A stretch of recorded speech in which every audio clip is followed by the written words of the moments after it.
Assalamualaikum warahmatullahi wabarakatuh. Halo semuanya, perkenalkan nama saya Michelle Amanda, biasa dipanggil Michelle. Pada kesempatan kali ini, saya akan membawakan materi PPKN mengenai Indonesia Tanah Airku.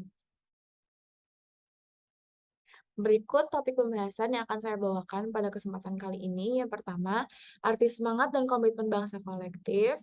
Yang kedua, ciri-ciri orang yang memiliki semangat dan komitmen kebangsaan kolektif. Yang ketiga, cara menanamkan semangat dan komitmen kebangsaan. Yang keempat, peran masyarakat untuk memperkuat NKRI. Serta yang kelima, bagaimana penanaman semangat dan komitmen kebangsaan. Dapat diperhatikan gambar berikut, yaitu Mahapahit Gajah Mada. Patih dari Kerajaan Majapahit, pada masa kepemimpinan Raja Hayam Wuruk, Sumpah Gajah Mada disebut Sumpah Palapa. Sumpah Palapa adalah sumpah yang diucapkan Gajah Mada yang isinya bertekad tidak akan istirahat atau berhenti puasa sebelum Nusantara bersatu. Komitmen kebangsaan yang dimiliki para pahlawan nasional maupun para pendiri negara, serta bangsa Indonesia seperti bersedia berkorban untuk kepentingan bangsa dan negara, menghargai perbedaan, persatuan dan kesatuan, serta pantang menyerah telah membawa bangsa Indonesia merdeka. Namun, apa yang dimaksud semangat dan komitmen kebangsaan kolektif? Semangat mengandung arti tekad dan dorongan hati yang kuat untuk mencapai keinginan atau hasrat yang diinginkan. Semangat kebangsaan memiliki arti suatu tindakan yang dilakukan oleh seseorang dalam melindungi dan menjaga bangsanya. Komitmen kebangsaan berasal dari dua kata, yaitu komitmen dan kebangsaan. Arti komitmen itu sendiri adalah sikap dan perilaku seseorang secara sungguh-sungguh untuk mewujudkan harapan dan cita-cita yang diinginkan. Sedangkan arti kebangsaan yaitu kesadaran diri sebagai warga dari suatu negara. Maka komitmen kebangsaan merupakan sikap dan perilaku seseorang yang mencintai negaranya dengan mendahulukan kepentingan bangsa dan negara di atas kepentingan pribadi atau golongan. Semangat dan komitmen kebangsaan kolektif adalah kesadaran seseorang secara bersama untuk mencintai bangsa dan negaranya dengan mendahulukan kepentingan bangsa dan negara di atas kepentingan pribadi maupun golongan. Hal tersebut ditunjukkan oleh para pahlawan bangsa yang telah gugur dalam perjuangan yang penuh pengorbanan untuk merebut kemerdekaan Indonesia dari tangan penjajah. Berikut peristiwa-peristiwa yang terjadi. Yang pertama, peristiwa kebangkitan nasional yang terjadi pada tahun 1908. Pada masa itu, perjuangan dalam mengusir penjajah yang semula masih bersifat kedaerahan, namun berubah menjadi bersifat nasional. Yang kedua, peristiwa Sumpah Pemuda pada tanggal 28 Oktober 1928. Pada masa ini, komitmen persatuan dan kesatuan ditunjukkan dengan komitmen kebangsaan bertanah air satu, berbangsa satu, dan berbahasa satu, yaitu bahasa Indonesia. Peristiwa yang ketiga, yaitu peristiwa proklamasi kemerdekaan Indonesia yang terjadi pada tanggal 17 Agustus 1945. Semangat dan komitmen kenegaraan diwujudkan dengan simbol-simbol sebagai berikut.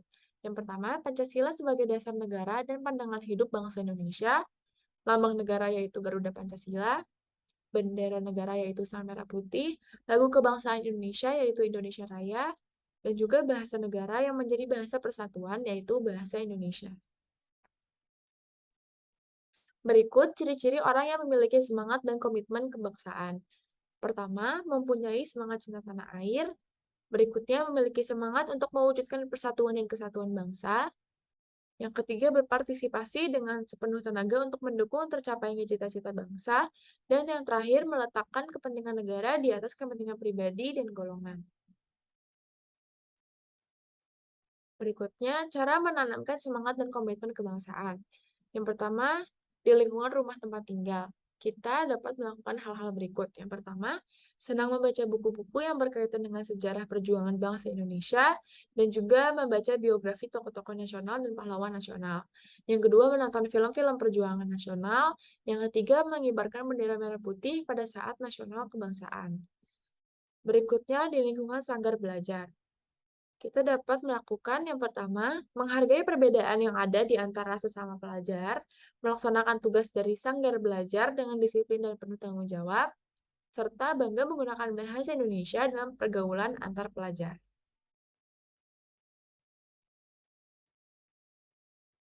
Yang ketiga, di lingkungan masyarakat. Dengan menyelesaikan segala permasalahan yang muncul dalam masyarakat dengan musyawarah dan mufakat. Menghargai perbedaan antar warga di sekitarnya dengan tidak menyinggung suku, ras, atau budaya, serta latar belakang warga. Meletakkan kepentingan bersama di atas kepentingan pribadi dan golongan, dan juga melaksanakan kegiatan kerja bakti dengan penuh tanggung jawab, dan mengutamakan persatuan dan kesatuan. Selanjutnya, peran tokoh masyarakat dalam penanaman semangat dan komitmen kebangsaan untuk memperkuat NKRI. Kemerdekaan negara Indonesia adalah hasil dari perjuangan seluruh bangsa Indonesia. Kemerdekaan dapat dipertahankan dan semakin kokoh oleh bangsa Indonesia jika antara warga negara menanamkan dan menjunjung tinggi semangat dan komitmen kebangsaan kolektif yang telah diberikan oleh pendiri negara dan para pahlawan negara. Tokoh masyarakat memiliki peran yang sangat penting dalam memperkuat NKRI, khususnya di wilayah tempat tinggalnya. Salah satu cara yang dapat dilakukan oleh masyarakat adalah dengan cara menjaga persatuan di wilayahnya. Berikutnya, bagaimana penanaman semangat dan komitmen kebangsaan? Terdapat 4, yaitu yang pertama, pewarisan nilai dilakukan dengan cara memberikan nilai semangat kebangsaan dari generasi tua ke generasi muda, atau generasi sekarang ke generasi yang akan datang.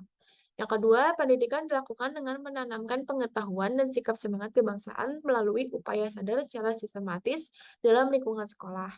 Yang ketiga, keteladanan dilakukan dengan cara menunjukkan sikap perilaku dan perbuatan terkait dengan semangat kebangsaan yang baik dan dapat dijadikan contoh oleh orang di sekitarnya. Dan yang terakhir, ketokohan dilakukan dengan cara memberikan motivasi dan semangat kepada generasi mendatang dalam hal menumbuhkan semangat kebangsaan. Sekian pemaparan materi dari saya, kurang lebihnya mohon maaf. Wassalamualaikum warahmatullahi wabarakatuh.